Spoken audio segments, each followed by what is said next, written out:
The clinking of champagne glasses died the instant my daughter Clara opened her mouth. Her smile, a perfect, polished thing she inherited from her father, didn't reach her eyes. "Happy 75th, Mom," she said, her voice carrying across the stunned silence of my living room. Then she delivered the blow. "We all love you so much. And that's why we think it's time. It's time for a nursing home." The words hung in the air, thick and suffocating like the humid summer air trapped inside. My son Mark, standing beside her, nodded slowly, his expression a mask of practiced pity. Around the room, faces I had known for decades, friends, neighbors, my own grandchildren, shifted their gaze, suddenly fascinated by their shoes, the ceiling, anywhere but my face. Everyone agreed. I could see it in their averted eyes and their shared secret sorrow. Everyone but me. The shock was a physical thing, a cold wave that started in my chest and spread to the tips of my fingers. A nursing home. They had dressed it up with love and concern, but it was a death sentence spoken at my own birthday party. This house, the one my husband Robert and I built with our own hands, the one where I raised them, where every floorboard held a memory, was being pried from my grasp. Clara continued, her voice gentle, which only made it crueler. "You've been forgetting things, Mom. The stove. The appointments. We're worried sick." They had been collecting evidence, building a case against me in secret. This party wasn't a celebration. It was an ambush. A lie. It was all a lie. I hadn't forgotten to turn off the stove. The knob was faulty, a fact I'd mentioned to Mark just last week. I hadn't missed the doctor's appointment. His office had called to reschedule, a message Clara had taken herself. But my explanations, I knew, had been systematically reinterpreted, catalogued as the ramblings of an old woman, easily dismissed. As Clara spoke of safety and professional care, my eyes scanned the room, landing on the portrait of Robert above the mantelpiece. His handsome, smiling face seemed to mock me. He had been gone for 30 years, but his presence was a ghost that never left these walls, a carefully curated phantom of perfection. They thought they were protecting me from my own failing mind, from the sad, lonely memories of a widow. They had no idea they were about to shatter a carefully constructed reality, one I had spent more than half my life protecting them from. This wasn't about my memory. It was about his. And the secrets buried deep within the foundation of this very house. Comment on which city you're watching from and subscribe to the channel because I guarantee there's more to this story than meets the eye. The party ended quickly after that. The cheerful chatter was replaced by awkward goodbyes and pats on my arm that felt more like condolences than comfort. Clara and Mark stayed behind, the chief architects of my future confinement. They sat on the floral sofa opposite my armchair, a united front of loving concern that felt like a tribunal. Clara placed a stack of glossy brochures on the coffee table between us. Sunset Meadows, Golden Years Pavilion, Willow Creek Senior Living. The names were so aggressively cheerful they sounded sinister. "Mom, please just look at them," Clara urged, pushing the brochures forward with a perfectly manicured hand. "They're beautiful. They have gardens, activities, medical staff on site, other people your age." "My garden is right outside that window," I said, my voice dangerously calm, each word a carefully placed stone. "My activities are in this house. The people my age are the ones you just scared away with this appalling spectacle." Mark sighed, running a hand through his thinning hair, a gesture of impatience he'd inherited directly from Robert. It sent a chill down my spine. "This isn't a punishment, Mom. It's for your own good. We've been talking about this for months. The house is too much for you. The stairs, the upkeep. What if you fall? No one would know for hours, maybe days." "I have lived in this house for 50 years, I said, my gaze sweeping over the familiar patterns on the wallpaper, the worn spot on the rug where he used to stand. "I know every creak in the floorboards, every trick of the plumbing, every shadow the afternoon sun casts in the hall. This house and I, we take care of each other." I stared at them, my 2 children, my whole world, and saw strangers wearing their faces. They looked at me and saw a liability, a problem to be managed and contained. They had no idea of the burdens I had carried for them, the silent, bloody battles I had fought within these very walls to give them the peaceful, perfect childhood they remembered. "It's not just the house, is it?" Clara's voice softened, a calculated shift in tactics. Her eyes were sharp, probing. "It's Dad. You're all alone here with his memory. There it was, the heart of it, or at least what they thought was the heart of it. They believed I was a fragile widow, a tragic figure trapped in a mausoleum of my own making, unable to move on from the sainted husband and father they idolized. They saw my life here as a prolonged, unhealthy state of grieving. How could I tell them it wasn't grief that kept me here? It was vigilance. Your father gave us this life, I said, my words a well-rehearsed script I had been performing for 3 decades. It tasted like rust in my mouth. This house is a tribute to him. To our family. But it's not healthy, Mark insisted, leaning forward, his elbows on his knees. You never even go into his study. You keep it locked like a shrine. It's been 30 years, Mom. It's time to let go. My heart gave a painful thud against my ribs. Robert's study. The one room I kept perpetually locked. They saw it as a holy place I couldn't bear to face, a sanctuary of my sorrow. The truth was far more complicated, far uglier. It wasn't a shrine. It was a tomb, and I was its warden. That room is private, I said, my voice hardening into a wall they could not breach. It's mine to deal with. Clara reached out, her hand landing on my knee. Her touch felt alien, an invasion. We know it's hard. We found some things, Mom. We had to get the holiday decorations from the attic last month, and we found a box, some of Dad's old papers. The cold dread returned. More intense this time, a sickness rising in my throat. What papers? Letters, she said gently, her expression saturated with a sad, knowing pity that made me want to scream. Business letters that didn't make much sense. And another one. A very personal one. From a woman. She paused, letting the weight of her discovery settle. We know he wasn't perfect, Mom. You don't have to protect his image for us anymore. You don't have to live in the house that holds all those painful secrets. We want to set you free. My breath caught in my throat. They had found a piece of it, a tiny, misleading shard of the vast, monstrous truth. And from that shard, they had constructed a whole new story, a neat, digestible drama where I was the poor, betrayed wife, the long-suffering victim. A story that made their plan to put me in a home seem like an act of mercy, of rescue from a house of sorrow. They thought they were saving me from the ghost of an unfaithful husband. They had no idea they were trying to dismantle the fortress that kept a far more terrible monster buried. If I left this house, if strangers came in to pack up my life, to knock down walls and clear out closets, they would find everything. And the perfect image of their sainted father, and by extension their own perfect childhoods, would be incinerated.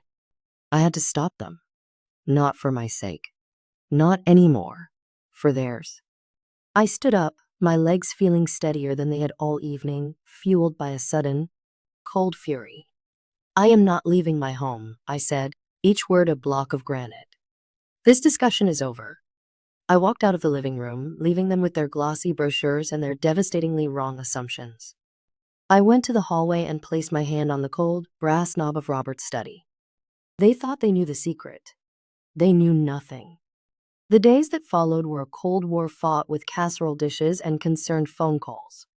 Clara would visit daily, bringing healthy, pre-portioned meals in plastic containers and speaking to me in the slow, loud, patronizing voice one uses for a difficult child or a simpleton. She'd help me by reorganizing my pantry, sorting my spices alphabetically, a subtle act of domestic warfare designed to catalog my life and prove how much I needed managing. Mark would call every evening, his voice a performance of cheerful patience, asking if I'd thought any more about their suggestion. They were a pincer movement, trying to wear me down with a relentless campaign of kindness and concern that felt more like suffocation. They didn't understand. Every attempt they made to help felt like a violation, a calculated stripping of my autonomy. When Clara went through my mail, which she'd started picking up from the box at the end of the drive, so you don't have to walk all that way, I saw her not as a daughter, but as a spy. When Mark offered to hire a handyman to fix the leaky faucet in the guest bathroom, I heard it not as an offer of help, but as an assessment of my incompetence.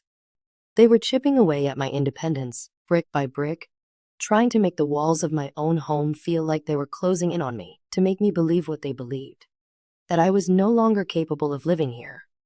One afternoon, I was in my garden, my hands buried in the cool, damp earth. the scent of roses and wet soil a temporary balm for my frayed nerves. It was my sanctuary, the one place I felt truly at peace, truly in command. I looked up to see Clara standing on the patio, holding my cordless phone out to me, her face set in a look of grim purpose. "It's Dr. Evans' office," she said, her voice leaving no room for argument. "They're on the line. Confirming your appointment for tomorrow morning. It's a memory assessment." I pulled my hands from the dirt, my nails caked with soil. A tremor of pure rage went through me. "I don't have an appointment with Dr. Evans." Clara's face became a mask of strained patience, the one she wore when one of her children was being particularly trying. "Yes, you do, Mom. I made it for you last week. We talked about this, remember?" We hadn't. She had mentioned it in passing, an idea floated on a cloud of other worries, and I had dismissed it out of hand. Now, through her sheer force of will, it had become a fact, an appointment I was expected to attend. She had gone behind my back, turning my own doctor of 20 years into an agent of her campaign. The betrayal was so sharp, so profound, it stole my breath. "You have no right," I whispered, my voice trembling with a fury I hadn't felt in 30 years. "I have every right," she shot back, her composure finally cracking, her voice rising. "I am your daughter. I have the right to be worried when my mother is putting herself in danger." "What do you want me to do, Helen? Wait until you burn the house down with you in it?" She had never called me Helen before. It was always Mom or Mama. The use of my first name was a deliberate, shocking shift in power, a recasting of our roles. She was no longer just my daughter. She was my caretaker, my superior, the responsible adult in the room, and I was just Helen, a problem to be solved. That night, sleep was impossible. The house groaned around me, each familiar sound a memory, a testament to the life I had fought to preserve. I thought back to when the children were small, to the carefully constructed facade of our lives. I remembered Robert coming home late from business trips, the faint, unfamiliar scent of another woman's perfume clinging to his coat, a scent I learned to identify and ignore.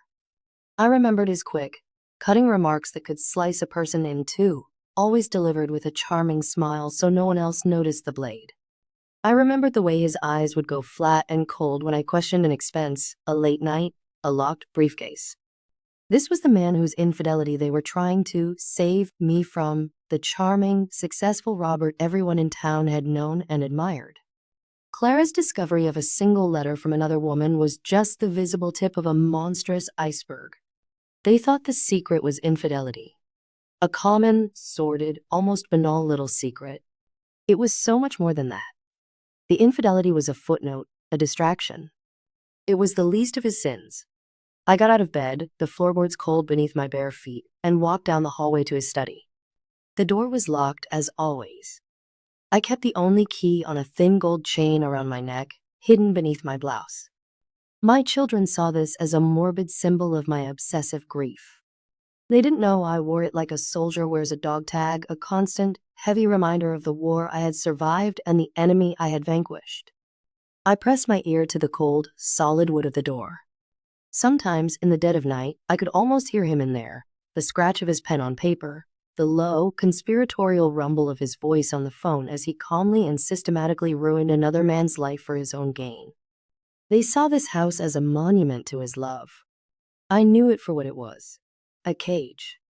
A beautiful, spacious cage he had built to keep me and his perfect family on display, a living alibi while he did his real work in the dark. And I knew, with a certainty that chilled me to the bone, that they would never stop. Their concern was a runaway train, and I was tied to the tracks. The memory assessment was just the first step. Then would come the lawyers, the petitions for guardianship, the legal declarations of my incompetence. They would win because they were young and strong and certain, and they believed they were acting out of love. I had to do something.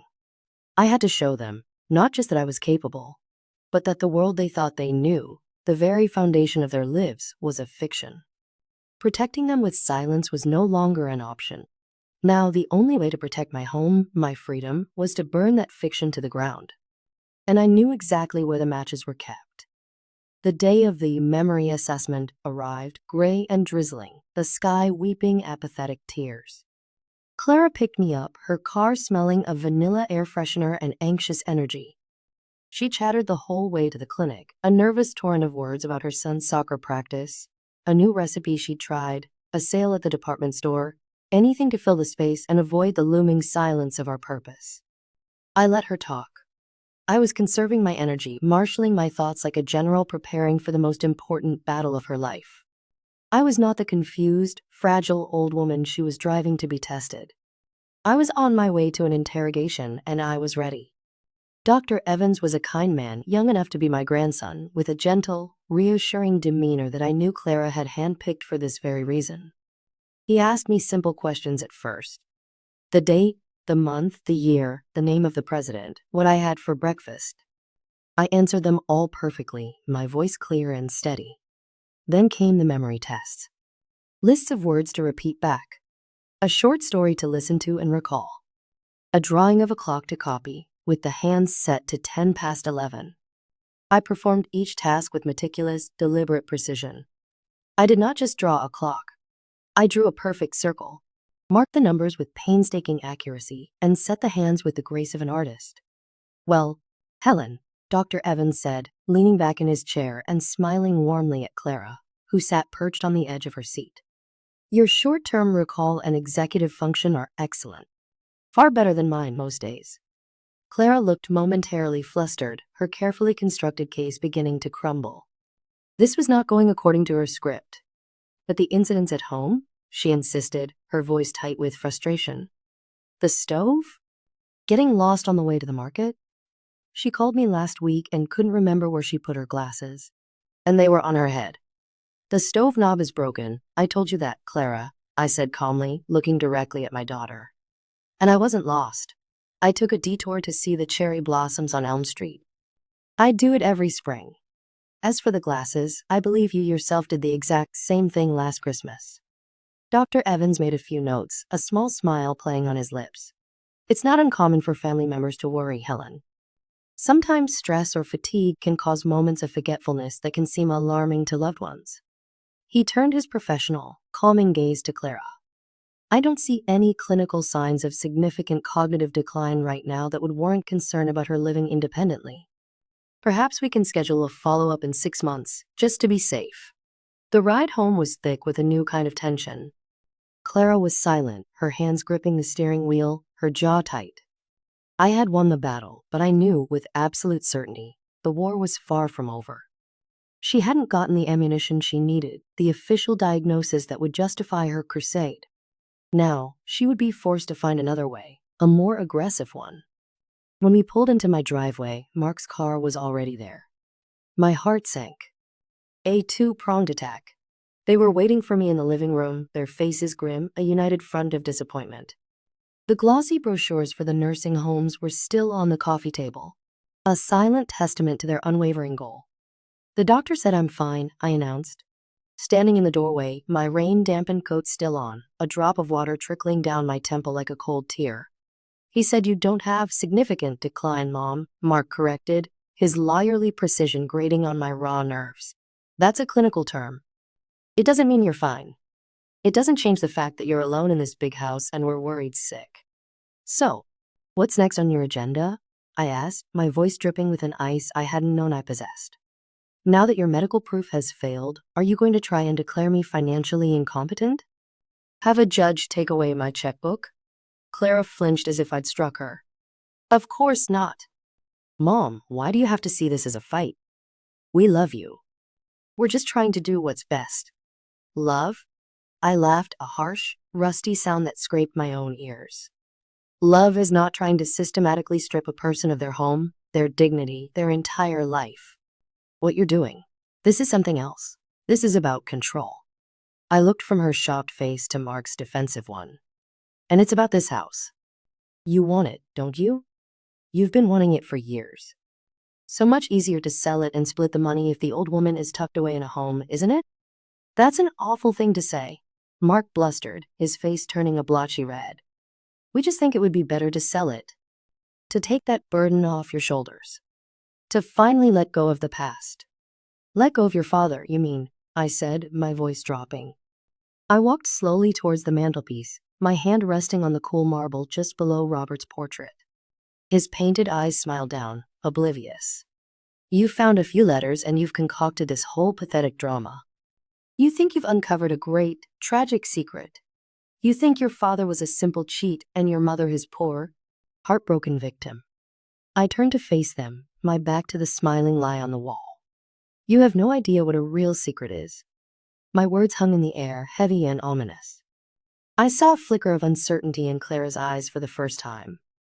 Mark just looked angry and confused. They were still so sure of their narrative, so certain they were the heroes of this story, rescuing their fragile mother from herself. Mom, you're not making any sense, Clara said, her voice pleading now. You're upset. Let's just sit down and… No, I interrupted, my voice like steel. No more sitting. No more talking around the edges of things. No more of your gentle, loving tyranny. I reached up to the hollow of my throat and unclasped the thin gold chain from around my neck. The key to the study felt heavy and momentous in my palm. You want to know why I can't leave this house? You want to know what I'm really protecting in that locked room? I held up the key, its brass form glinting in the dim light. Then it's time I finally showed you. Subscribe now, you won't believe the twist that's coming. I led them down the hallway, the floorboards groaning under our combined weight like a soul in pain. The air grew cooler, heavier, as we approached the study door. It was the one part of the house that never felt warm, no matter how high I turned the heat, a pocket of perpetual cold. Clara and Mark followed a few steps behind me, a hesitant, nervous silence having fallen between them. They had wanted to uncover the secrets of this house, and now, on the precipice of that discovery, they seemed deeply afraid. They should have been. I put the key in the lock. It was a sound I hadn't heard in years, the loud, metallic click of the tumblers turning. The door swung inward with a low moan of protest, revealing a room steeped in shadow and the faint, cloying scent of stale pipe tobacco and something else. Something that smelled like old paper and decay. It wasn't the dust-covered shrine they had imagined. The large mahogany desk was clear, the bookshelves were neat, the leather chairs were polished. I had always kept it clean, but the air itself felt like a museum exhibit dedicated to a man's suffocating presence. I don't understand, Mark said, peering into the gloom from the doorway, unwilling to cross the threshold. It's just an office. Look closer, I said, my voice barely a whisper. I walked to the far wall, to a section of built-in shelving that held leather-bound encyclopedias and law books. My fingers, thin and papery, trembled slightly as I ran them along the spines until I found the right one, a thick volume of state property law. I pulled it out, and with a soft click, a section of the bookshelf swung away from the wall, revealing a dark, square hole in the grim, iron face of a heavy safe. Clara gasped, her hand flying to her mouth. Mark took an involuntary step back, his eyes wide with shock. What is that? I never knew that was there. Your father had many things you never knew about, I said, a profound weariness settling into my bones. I knelt, my old knees protesting with a sharp crack, and began to turn the combination dial. The numbers were seared into my memory, a catechism of damnation. Click. 72. Click. 18. Click. 41. The heavy door swung open with a deep groan. Inside, there were no stacks of money or glittering jewels. There were just ledgers. Dozens of them, bound in black leather, filled cover to cover with your father's precise, elegant handwriting. And nestled among them, a small, cold metal box. I pulled out the top ledger and the box and carried them over to the desk, switching on the green glass banker's lamp. The sudden pool of light was stark and surgical, making the shadows in the room seem deeper, more menacing. You found a letter from a woman, I said, opening the ledger on the desk. Its pages were a dense forest of names, dates, and figures. You thought your father was having an affair. That was the least of it. That was his cover, his petty indulgence. I pushed the ledger towards them. Look at these names. John Henderson, your first soccer coach. The Millers from down the street, who used to babysit you. Mr. Carvelli, who owned the hardware store and always gave you free candy. These were people from their childhood. Friends, neighbors, respected members of our community. What is this? Mark asked, finally stepping into the room and leaning over the page, his brow furrowed in confusion. Investment accounts? This, I said, my voice flat and devoid of all emotion, is a record of the people your father ruined. He wasn't just a successful investor. He ran a Ponzi scheme. A sophisticated, long-term one. He took his friends' life savings, their retirement funds, their children's college money, and he funneled it all into his own hidden accounts. He built this house, this life, our perfect family, on the wreckage of other people's lives. Clara stared at the ledger, her face pale as bone china. "No," she whispered, shaking her head in denial. "That's not possible. Dad wouldn't. He loved those people. He loved what they could give him," I corrected, my voice cold as the grave. I then opened the small metal box. Inside were letters. Not love letters, but threats. Ugly, desperate, soul-bearing letters from the people he'd swindled, begging for their money back. And there were other things. Photographs. Not of a mistress, but of me. Of Clara as a little girl on the swing set in the backyard. Of Mark at his high school graduation, beaming in his cap and gown. "What are these for?" Mark asked, his voice shaking as he picked up a photo of his smiling, innocent younger self. "That's what he showed them when they threatened to go to the police," I explained, the words like poison on my tongue. The memory was so vivid it was like a shard of glass in my mind. Robert sitting at this very desk. A glass of whiskey in his hand, his voice calm and terrifyingly reasonable. "If I go down," he had told me one night, "I'm not going alone, they'll come for everything. For you, for the children, we'll lose it all, but before that happens, I'll make sure anyone who talks understands what they'll lose." 2. I looked at my children, at their shattered, disbelieving faces, the sainted father they had mourned, the man whose perfect memory they thought I was clinging to, was a monster, a common thief, and a blackmailer who used his own family as human shields. The woman from the letter, Clara finally managed to say. Her voice choked and small. "The one in the attic, who was she?"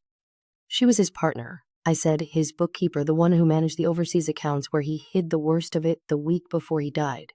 She had a crisis of conscience. She was going to confess everything to the authorities. Your father.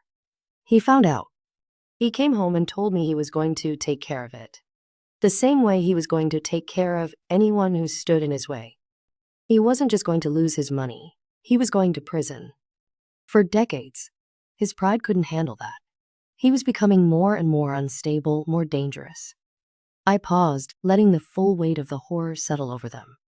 They had come here to save me from a sad memory. I was showing them a truth so ugly it would poison every happy memory they ever had. But the final piece, the ultimate secret I had guarded for 30 agonizing years, was yet to come.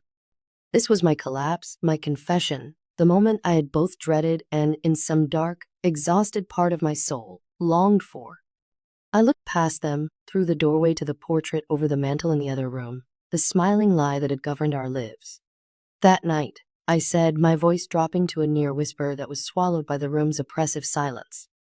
"The night he died. It was raining, a terrible storm. The police report said his car skidded on the wet road and went over the ravine on Old River Road." I looked directly into Clara's wide, terrified eyes, then Mark's, forcing them to see me, to truly see me for the very first time. It wasn't an accident. The silence in the room was absolute, a crushing physical weight.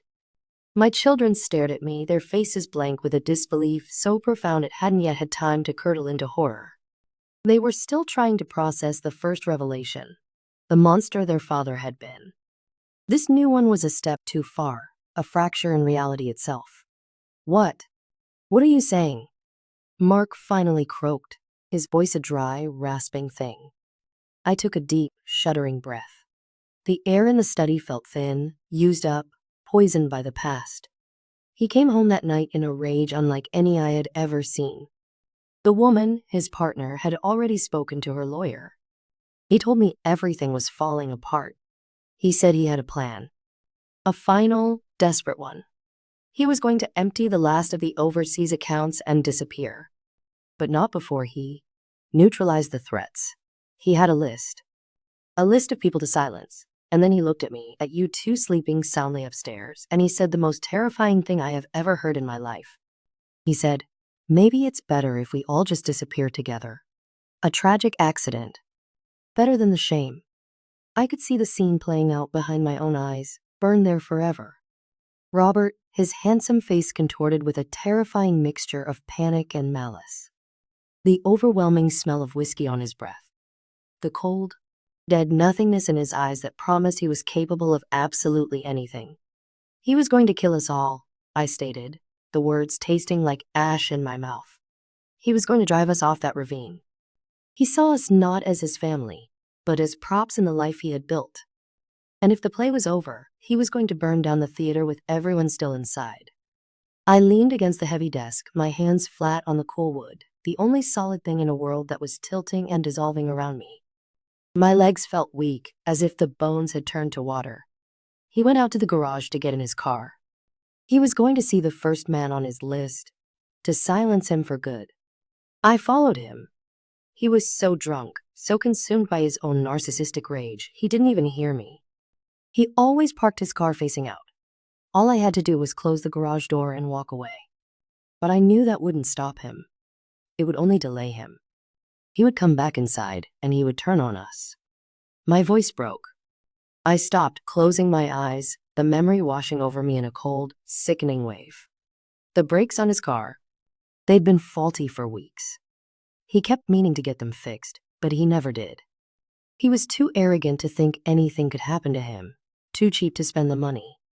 I knew about the sharp curve on Old River Road, how treacherous it was, especially in the rain. I made sure he was the only one in the car when he got there. I called out to him, told him I'd heard a noise in the backyard, asked him to check it. He was always paranoid about trespassers. While he was gone, stumbling around in the dark, I did what had to be done. It was a simple thing, really. A small pair of wire cutters from his own toolbox. A little snip to the brake line. Just enough to make sure that when he needed the brakes the most, on that dark, wet road, they wouldn't be there for him. I opened my eyes and looked at my children. Their faces were ashen masks of tragedy. The pity, the concern, the righteous certainty, it had all been scoured away, replaced by raw, uncomprehending shock. You killed him, Clara whispered, her hand covering her mouth as if to hold back a scream or a sob. I saved you, I corrected, my voice gaining a sliver of its old strength, the strength of a survivor. I saved you and your brother. I chose my children over a monster. And I have lived with that choice, alone, every single day for 30 years in this house. This isn't a shrine to him, it's my prison. It's the scene of the crime. I have stayed here, guarding these ledgers, guarding this secret, to protect his memory. Not because I loved him, but because I loved you. I wanted you to have a good father, a happy childhood, even if it was all a lie. I carried this burden so you wouldn't have to. I finally sank into the cold leather of the desk chair, the energy draining out of me in a sudden, violent rush. The truth was out, a venomous, writhing thing, finally alive in the room with us. So, you see, I said, my voice weary, ancient, the voice of a woman who had lived 1,000 years since her birthday party. You can't put me in a nursing home. You can't sell this house. You can't let strangers come in here and pick through our lives. Because everything is here, all the proof, all the ugliness. I stayed to be the warden of his memory, to keep you safe from his truth. And that is a life sentence I intend to serve to the end. The immediate aftermath was not loud. There was no screaming, no shouting, not at first. There was only the deafening, roaring sound of a family's entire history collapsing in on itself. Mark had stumbled back against a bookshelf, sliding down its length to sit on the floor, his head in his hands, rocking slightly like a traumatized child. Clara stood frozen, her gaze fixed on the open ledger on the desk, as if the neat columns of numbers could somehow explain the inexplicable, could quantify the horror. The smiling man from the portrait in the living room was gone, replaced by a ghoul, and the quiet, forgetful old woman they had tried to manage and protect was a killer, a protector, a survivor. They didn't have a word for what I was. Minutes stretched into an eternity. The only sound in the universe was the gentle, indifferent ticking of the grandfather clock in the hall, a steady, mechanical heartbeat marking the passage of our ruined lives. Finally, Clara moved. Her movements were slow, jerky, as if she were learning to walk again. She approached me, and I braced myself for her judgment, for her horror, for the revulsion I was sure I would see in her eyes. She stopped in front of the desk and looked down at me, her face a pale, unreadable mask of shock. Then, she did something I never, ever expected. She knelt down on the floor in front of me. She took my wrinkled, trembling hands in hers. Her own were as cold as ice. All these years, she whispered, her voice thick with a new, dawning emotion. It wasn't pity. It was, all these years, we thought you were weak. We thought you were trapped by sadness. We thought we were saving you. Tears began to stream down her face, silent and hot, dripping onto our clasped hands. But you were the one saving us. She understood. In that one earth-shattering moment, she finally, truly saw me. She saw the 30 years of silent, lonely vigilance, the crushing weight of the secret I had carried alone. My supposed forgetfulness, my isolation, my fierce, irrational attachment to this house, it all snapped into a new and terrible focus for her. Not as symptoms of decay, but as the battle scars of a long and terrible war. Mark looked up from the floor, his face blotchy and tear-stained, the face of a man who had lost his father for a second time, but this time for good. Everything. Our whole life. It was a lie. No, I said, my voice soft but firm, a mother's voice again. The love was real. My love for you, for this family, that was the one true thing in this entire house. And it was so real, so powerful, that I was willing to become a monster to protect you from one. That night, for the first time in 3 decades, the door to the study was left open. No one spoke of nursing homes. The glossy brochures lay on the coffee table, a forgotten relic from a different lifetime. We didn't know what to do or what to say, but for the first time, we were truly in it together. The terrible truth, once released, did not destroy us as I had always feared. Instead, it began to bind us in a new and profound way, a bond forged not in a shared, happy past, but in a shared, devastating present. In the weeks that followed, we began the slow, painful process of dismantling the lie. Together, the 3 of us, we went through the ledgers and the letters in the study. We made a list of the families your father had destroyed. Mark, the lawyer, using the skills his father's stolen money had paid for, began the quiet, anonymous work of seeing what could be restored. He set up a blind trust, using the money Robert had hidden away in accounts I had never touched, to try and repay some of what had been stolen. It wouldn't fix the past, but it was an act of penance, an attempt to clean the blood off the foundations of our lives. We cleaned out the study. We packed the ledgers and the hateful photographs into boxes, not to be hidden, but to be dealt with.